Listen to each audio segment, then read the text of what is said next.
जय श्री कृष्ण प्यारे भक्तों, आप सभी को सकट चतुर्थी की बहुत बहुत शुभकामनाएं। जैसे कि हम सभी को मालूम है कि माघ का महीना चल रहा है तथा माघ के महीने की कृष्ण पक्ष की चतुर्थी को सकट चतुर्थी मनाई जाती है। भारत के लगभग प्रत्येक प्रदेश में प्रत्येक हिस्से में यह व्रत मुख्य रूप से मनाया जाता है। सकट चतुर्थी का व्रत भगवान गणेश जी को समर्पित है। इस दिन सभी माताएं अपने बच्चों की दीर्घायु व उनकी स्वास्थ्य कामना के लिए विघ्नहर्ता भगवान गणेश जी का निर्जल रहकर सुबह से व्रत करती हैं तथा शाम को चंद्रोदय होने पर भगवान गणेश की पूजा अर्चना करने के पश्चात चंद्रमा को अर्घ्य देकर इस व्रत का पारण करती हैं। इस व्रत की पूजा करने में तिलकुट का विशेष महत्व होता है। इसी के साथ इस व्रत में भगवान गणेश जी की कथा भी अवश्य ही सुनी जाती है। भारत के अलग अलग प्रदेशों में अलग अलग लोक कथाएं प्रचलित हैं। वैसे तो भारत में बहुत सारी लोक कथाएं सुनी जाती हैं, तो आइए आज हम उन्हीं में से कुछ दो कथाओं को आपके समक्ष प्रस्तुत कर रहे हैं। आइए उनका रसास्वादन करें तथा सकट चतुर्थी के दिन इन कथाओं का श्रवण अवश्य ही करना चाहिए। तो आरंभ करते हैं सकट चतुर्थी की पहली कथा का, जो एक साहूकार साहूकारनी की कथा है। एक साहूकार और एक साहूकारनी थे। वह धर्म कर्म पुण्य इत्यादि को बिल्कुल नहीं मानते थे। इसके कारण उनके कोई भी बच्चा नहीं था। एक दिन साहूकारनी पड़ोसी के घर गई। उस दिन सकट चौथ का व्रत था। वहाँ पड़ोसन सकट चौथ माता की पूजा करके कहानी सुन रही थी। साहूकारनी ने पड़ोसन से पूछा, यह तुम क्या कर रही हो? तब पड़ोसन बोली कि आज चौथ का व्रत है, इसलिए मैं कहानी सुन रही हूँ। तब साहूकारनी बोली, चौथ का व्रत करने से क्या होता है? इस पर पड़ोसिन बोली, इसे करने से अन्न धन सुहाग पुत्र इत्यादि सब कुछ मिलता है। तब साहूकारनी ने कहा कि यदि मेरे भी कोई पुत्र हो जाए तो मैं 1.25 सेर तिलकुट करूंगी और चौथ का व्रत करूंगी। भगवान गणेश जी की कृपा से साहूकारनी को गर्भ रह गया। इस पर वह बोली कि यदि मेरे लड़का हो जाए तो मैं 2.5 सेर तिलकुट करूंगी। कुछ दिन बाद उसके एक लड़का हुआ।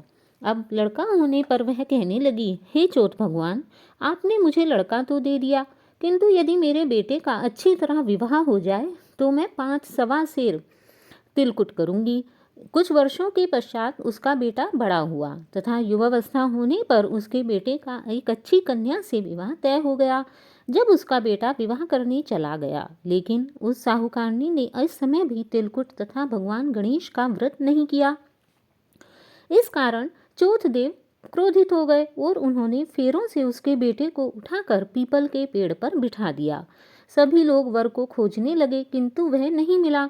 उसे भगवान गणेश जी ने बिठाया था, अतः वह वहां से बोल भी नहीं सकता था।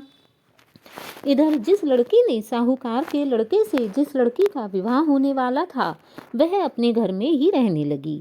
तब वह अपनी सहेलियों के साथ गणगौर पूजने के लिए जंगल में डूब लेने गई। तभी रास्ते में उस पीपल के पेड़ से आवाज आई, ओ मेरी अर्धव्याही, कहाँ जा रही है? यह बात सुनकर वह लड़की बहुत डर गई और घर आई। उसके बाद उसने अपनी माता से यह सब बातें कही तथा वह धीरे धीरे सूखकर कांटा होने लगी। तब एक दिन लड़की की माँ ने कहा, मैं तुम्हें अच्छा खिलाती हूँ, अच्छा पहनाती हूँ, फिर भी तुम सूखती जा रही हो, ऐसा क्यों है? तब लड़की बोली कि हे माँ, मैंने जो तुम्हें उस दिन बताया था वह मेरे साथ में जब भी जंगल में जाती हूँ तभी होता है। एक व्यक्ति जब भी मैं जंगल में जाती हूँ तभी मुझे, ओ मेरी अर्धव्याही, कहाँ जा रही है, ऐसा कहकर मुझे बुलाता है। उसने मेहंदी लगा रखी है और सेहरा भी बांध रखा है। तब उसकी माँ ने पीपल के पेड़ के पास जाकर देखा कि यह तो उसका जमाई ही है। तब उसकी माँ ने जमाई से कहा, अरे तुम यहाँ क्यों बैठे हो?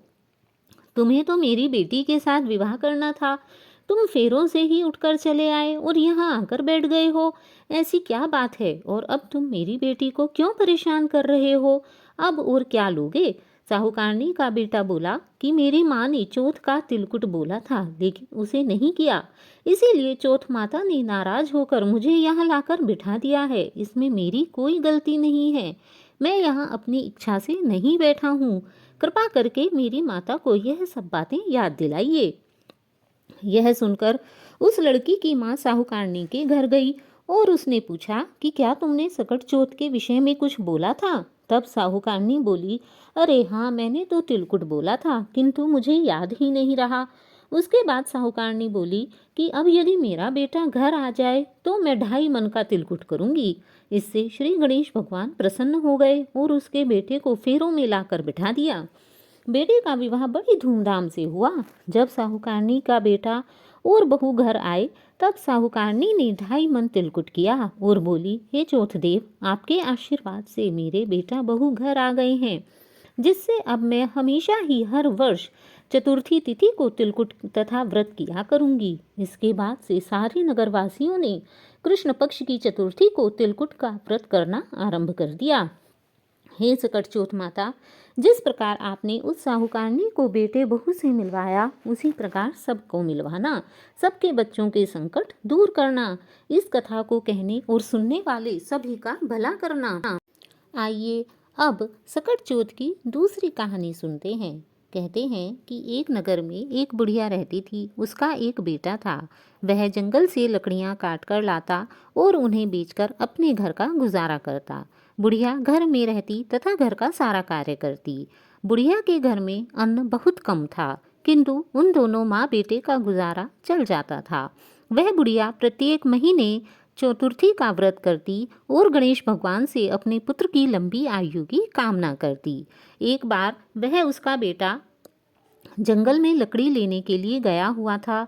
तभी कुछ पड़ोसिनों ने उसके बेटे को सिखा दिया कि अरे, तू तो जंगल में लकड़ियाँ काटता है, लकड़ियाँ काट कर बेचकर अपना और अपनी माँ का पेट भरता है, इतनी मेहनत करता है, और उधर तेरी माँ है कि प्रतिदिन जब तू चला जाता है तब पकवान बना बना कर खाती है, तुझे पूछती भी नहीं। इस प्रकार तू कब तक मेहनत करेगा?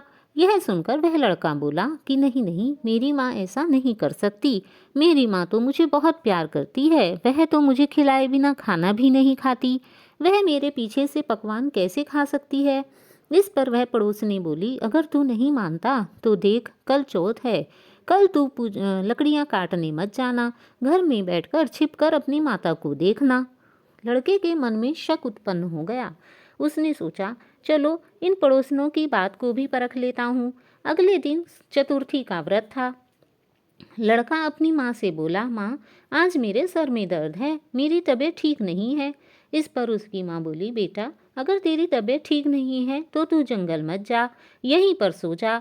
लड़का छत पर जाकर सो गया तथा आंखें बंद करके लेटा रहा। जब शाम हुई तो उसकी माता ने सकटचोथ का व्रत रखा था। तब शाम हुई तो वह पूड़े बनाने लगी और भगवान गणेश जी की पूजा करने लगी। जब उसके लड़के ने यह देखा कि उसकी माँ पूड़े बना रही है तो वह उतरकर नीचे आया और बोला, माँ, तेरी मेरी राम राम, मैं जा रहा हूँ, पड़ोसने ठीक ही कहती थी। इस पर लड़के की माँ बोली, बेटा, मैं यह पूड़े खुद नहीं खाती हूँ, मैं तो तेरे लिए ही व्रत करती हूँ, किंतु फिर भी यदि तुझे मुझ पर विश्वास नहीं है तो कोई बात नहीं, किंतु फिर भी तू ये जौ ले जा। यदि तेरे ऊपर रास्ते में कोई भी संकट पड़े तो इन जौ को रख कर कहना कि मेरी माता यदि मेरे लिए सच्चे व्रत करती थी तो मेरे संकट टल जाएं। लड़का अनमने मन से जौ लेकर चला गया। वह बड़ा उदास होकर चला जा रहा था। इतने में रात्रि हो गई। रास्ते में जंगल आया। जंगल में शेर इत्यादि दहाड़ने लगे। अब लड़के को बहुत डर लगने लगा, किंतु वह अपनी माँ से गुस्सा था, इसलिए घर भी वापस नहीं गया। इतने में उसने क्या देखा, उसके सामने एक बड़ा सा शेर आ गया, जिसे देखकर अब तो लड़के की रूह कांपने लगी। तभी उसे अपनी माँ के दिए हुए जौ याद आए। उसने वह जौ जमीन पर रखकर आंखें बंद कर ली और बोला, हे गणेश भगवान, हे सकटचोथ माता, यदि मेरी माँ मेरे लिए सच्चे व्रत करती थी तो इस कष्ट को दूर करो। तभी क्या देखता है कि वह शेर वहाँ से चला गया। अब लड़का आगे चल पड़ा। आगे जाकर देखता है एक नदी थी जिसमें बाढ़ आ रही थी। लड़के को नदी के उस पार जाना था तो वह कैसे जाए। उसने वहाँ पर वह जौ रख दिए और बोला, हे गणेश भगवान, हे सकट माता, यदि मेरी माँ मेरे लिए सच्चे व्रत करती थी तो इस संकट में मेरी सहायता करो। तभी क्या देखता है, वह नहर छोटी सी नदी बन जाती है। लड़का उस नदी के पार चला जाता है। वह एक नगर में पहुंचता है। उस नगर में वह क्या देखता है कि एक बुढ़िया थी, वह पूड़े बना रही थी।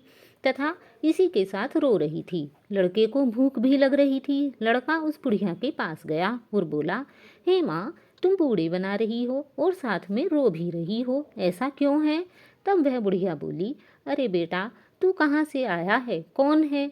तुझे इस बात से क्या मतलब मैं क्यों रो रही हूँ? यदि तुझे भूख लगी है तो पूड़े खा ले और चला जा। किंतु वह लड़का बोला, नहीं माँ, मुझे तो पूछ कर ही जाना है। कृपा करके मुझे बताओ, तुम क्यों पूड़े बना रही हो और क्यों रो रही हो? इस पर वह बुढ़िया बोली, यदि नहीं मानता तो सुन, मेरे बेटे को पूड़े बहुत पसंद हैं, इसलिए मैं पूड़े बना रही हूँ और आज उसका आखिरी दिन है, इसलिए मैं रो रही हूँ। तब लड़का बोला, हे माँ, उसका आखिरी दिन क्यों है, मुझे यह भी बताओ। इस पर वह बुढ़िया कहने लगी कि इस नगर में एक राजा है तथा उसके यहाँ पर आवा में बर्तन पकते हैं। हर 6 महीने में बर्तन पकते हैं, किंतु एक बार उसके बर्तन नहीं पके तो उसने ज्योतिषी से बुलाकर पूछा कि यह आवा के बर्तन क्यों नहीं पक रहे हैं। तब ज्योतिषी ने कहा कि इस नगर को श्राप लगा है, यदि तुम बर्तन पकाना चाहते हो तो किसी एक बच्चे की बलि देनी होगी। तभी से राजा ने नगर में ढिंडोरा पिटवा दिया। हर 6 महीने एक बच्चे की बलि दी जाती है तथा तभी वह बर्तन पकते हैं। हर 6 महीने किसी घर से एक बच्चा जाता है। इस बार मेरे घर का नंबर है, अतः मेरा बेटा जाएगा। इसलिए कह रही हूँ कि आज उसका आखिरी दिन है और उसे पूड़े बहुत पसंद हैं, इसलिए रो रही हूँ। इस पर वह बोला कि हे माँ, एक ही तो लड़का जाएगा, अगर तुम्हारे बेटे की जगह मैं चला जाऊं तो क्या तुम पूड़े मुझे खिला दोगी? इस पर वह बुढ़िया बोली, बेटा, जिसकी आती है वही जाता है, तू क्यों जाएगा? तू पूड़े खा ले और अपने घर जा। वह बोला, नहीं माँ, मैं तो पूड़े खाऊंगा और उस राजा के बर्तन में मैं ही जाऊंगा। वह पूड़े खाकर सो गया और बोला कि हे माँ, जब राजा के सिपाही आए तो मुझे जगा देना। वह जब राजा के रात को सिपाही आए तो वह लड़का सो रहा था। अब बुढ़िया चिंतित होकर रोने लगी, सोचने लगी, यह तो मुझे कसम देकर सोया है कि मुझे जगा देना, किंतु दूसरे के बच्चे को कैसे जगाऊं, कैसे मौत के मुंह में भेजूं, और अपने बच्चे को भेजने की भी हिम्मत नहीं हो रही है। अतः वह खड़ी खड़ी गणेश भगवान से प्रार्थना करने लगी, हे भगवान, मुझे इस धर्म संकट से बचा लो, मेरे बच्चे की तथा इसकी दोनों की रक्षा करो। हे प्रभु, कुछ चमत्कार दिखाओ। वह इस प्रकार प्रार्थना कर ही रही थी कि वह लड़का नींद से जाग गया और बोला, हे माँ, क्या हुआ, क्यों रो रही हो? तब वह बोली, बेटा, बाहर राजा के सिपाही आए हैं। तो वह लड़का बोला, माँ, तुम चिंता क्यों करती हो, मैं जा रहा हूँ। ऐसा कहकर वह लड़का चला गया और इधर वह बुढ़िया गणेश भगवान की पूजा करने लगी। लड़का राजा से जब राजा के सिपाहियों ने लड़के को बर्तन के आम के नीचे बैठा दिया तो लड़का बोला, इस आम के ऊपर एक पहले मिट्टी की मांद लगाना, तब उसके ऊपर बर्तन लगाना। सिपाहियों ने ऐसा ही किया। लड़का जहाँ पर बैठा था उसने वहाँ पर कुछ जौ बिखेर दिए और बोला, हे सकट देव, हे गणेश भगवान, हे संकट माता, यदि मेरी माँ ने मेरे लिए सच्चे व्रत किए हों तो आज इस संकट में मेरी सहायता करना। 2 दिन बाद ही क्या देखते हैं कि वह आमा पक गया। कुम्हार ने सोचा, अरे, यह बर्तन का आमा तो 6 महीने बाद पकता है, इस बार 2 दिन में कैसे पक गया? चलो ऐसा करती हूँ, बर्तनों को उतार लेती हूँ और राजा दूसरे बर्तन लगा दूंगी, राजा को क्या पता चलेगा। जैसे ही वह बर्तन हटाने लगी, नीचे से आवाज आई, बाबा वास्ते। उसने सोचा, अरे, इसमें तो कोई भूत बोल रहा है। वह भागी भागी राजा के पास गई और राजा से बोली, हे राजा साहब, इस बार तो बर्तन 2 दिन में ही पक गए, किंतु उसमें कोई भूत है, आप आकर बर्तन निकलवाइए। राजा तथा उसके सभी सिपाही वहां आ गए तथा पूछने लगे, अरे, इसमें कौन है, यह बर्तन इतनी जल्दी कैसे पके? तब वह लड़का बोला, हे राजा साहब, मैं वही हूँ जिसकी बलि देने के लिए तुमने मुझे इसमें बिठा दिया था। राजा ने ध्यान से वह बर्तन हटवाए तो क्या देखते हैं, वहाँ पर जौ लहलहा रही हैं तथा वह लड़का वहाँ बैठा हुआ मुस्कुरा रहा है। तब राजा ने पूछा, अरे, यह चमत्कार कैसे हुआ, तुम आवा की अग्नि से कैसे बच गए? इस पर लड़के ने बताया कि मेरी माँ मेरे लिए सकट चौथ के व्रत करती थी, किंतु मुझे पड़ोसिनों ने झूठा ही सिखा दिया और मैं अपनी माँ के ऊपर शक करके यहाँ चला आया, किंतु मेरी माँ के पुण्य के प्रभाव से तथा इन जौ से मेरी जीवन बच गया। इसलिए आज के दिन जो भी माताएं अपने पुत्र के लिए सकट चौथ का सच्चे मन से व्रत करेंगी, भगवान गणेश उनके संतान के ऊपर आने वाले सभी दुख दूर करेंगे तथा उनकी संतान को लंबी आयु देंगे। जय श्री कृष्ण। जय गणेश भगवान। जैसे आपने उसके बुढ़िया के पुत्र की रक्षा की, ऐसे सबके पुत्र की रक्षा करना। इस कहानी को सुनने वाले व हुंकारा भरने वाले सबके पुत्रों की रक्षा करना। जय गणेश भगवान। तो यह थी सकट चौथ की दूसरी कथा। आइए अब आरंभ करते हैं भगवान गणेश जी की कथा, क्योंकि सकट चतुर्थी का व्रत भगवान गणेश जी को समर्पित होता है। अतः इस दिन भगवान गणेश जी की भी एक कथा अवश्य ही सुननी चाहिए। कहते हैं कि एक बार एक छोटा सा बालक था। वह अपने हाथ में चावल और दूध ले रहा था तथा सभी नगरवासियों से कहता, कोई मेरे दूध की खीर बना दो, कोई मेरे दूध की खीर बना दो। सभी स्त्रियों ने हंसकर टाल दिया, अरे इतने से चावल और जरा से दूध की कोई खीर बनती है। एक बुढ़िया बोली कि अरे बच्चे को क्या बहकाना, आ बेटा मैं तेरी खीर बना देती हूँ। इस पर वह बालक बोला कि हे माँ, अंदर से परात और टोकनी निकाल ला। तब वह बुढ़िया बोली, बेटा तेरे तो छोड़े से चावल हैं, थोड़ा सा दूध है, परात और टोकनी का क्या करेगा। इस पर वह गणेश रूपी बालक बोला, नहीं माँ, तुम निकाल कर लाओ। वह बुढ़िया अंदर गई तो क्या देखती है, उसके घर में बड़े बड़ी परात और टोकनी रखी है। वह उन्हें निकाल कर ले आई। जैसे ही उसने उसके चावलों को परात में डाला, परात भर गई, दूध से टोकनी भर गई। उसने खीर बनाने के लिए रख दी। खीर में उबाल आता जाता और बुढ़िया चाटती जाती। बुढ़िया सोचती, कहीं यह गिरकर खराब न हो जाए। इस प्रकार खीर बन गई। जब खीर बन गई तब उसने बालक को पुकारा। बालक बोला, हे माँ, मैंने तो तभी भोग लगा लिया जब तुमने खाई। वह बुढ़िया बोली, बेटा मैंने तो नहीं खाई। तब गणेश रूपी बालक बोला, हे माँ, झूठ मत बोलना, झूठ बोलोगी सजा पाओगी, सच बोलोगी सुख पाओगी। तब वह बुढ़िया बोली, बेटा मैंने नहीं खाई, किंतु उबाल आ रहा था, वह खीर निकल रही थी, मैंने सोचा खराब जाएगी इसलिए चाट ली, लेकिन अब इतनी सारी खीर का क्या करूं। इस पर वह बालक बोला, अपने बहू बेटे धी जमाई को बुला लो, सबको खिला दो। बुढ़िया बोली, बेटा मेरे तो कोई भी नहीं है।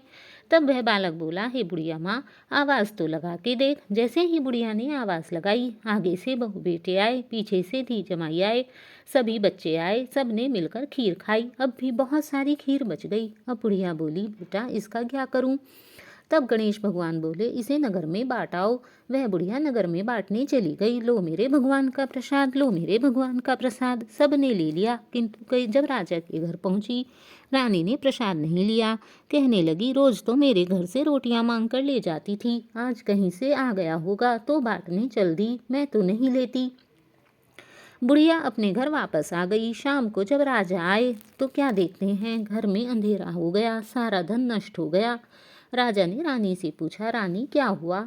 तब रानी बोली, हे राजन, और तो कुछ नहीं, एक बुढ़िया खीर का प्रसाद लेकर आई थी, मैंने नहीं लिया।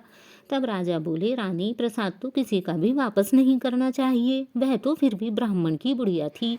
राजा अपनी पगड़ी उतारकर बुढ़िया के घर गए और बोले, माँ मुझे प्रसाद दो। तब बुढ़िया बोली, हे राजन, अब तो प्रसाद नहीं है, मैं तुम्हारे घर गई थी, रानी ने लिया नहीं, अब तो खत्म हो गया। तब राजा बोले, हे माँ, कुछ भी करो, कहीं से भी लाओ, देखो कुछ तो होगा, मुझे तो प्रसाद दो। बुढ़िया ने देखा, बर्तनों में थोड़ा सा प्रसाद लगा पड़ा था। बुढ़िया ने टोकनी में से प्रसाद छुटाकर राजा को दे दिया। राजा ने वह चावल धोकर अपने घर में छिड़क दिए, कुछ खा लिए, कुछ रानी को दिए। थोड़े ही समय में उसके घर में पहले के समान धन धान्य हो गया, उजाला हो गया। बुढ़िया के घर भी बहू बेटे सभी कुछ हो गए। जब बुढ़िया मृत्यु को प्राप्त हुई तो उसे वैकुंठ धाम की प्राप्ति हुई। हे गणेश भगवान, जैसे आपने उस राजा का भला किया, उस बुढ़िया माता का भला किया, इसी प्रकार सबका करना, कहने सुनने वाले सबके संकट दूर करना, सबका भला करना। जय गणेश भगवान। तो यह है सकट चौथ में पढ़ी जाने वाली कथाएं। यदि आपको ये कथाएं पसंद आएं तो प्लीज़ मेरी वीडियो को लाइक कीजिए, चैनल को सब्सक्राइब कीजिए। तब तक के लिए जय श्री कृष्ण, राधे राधे।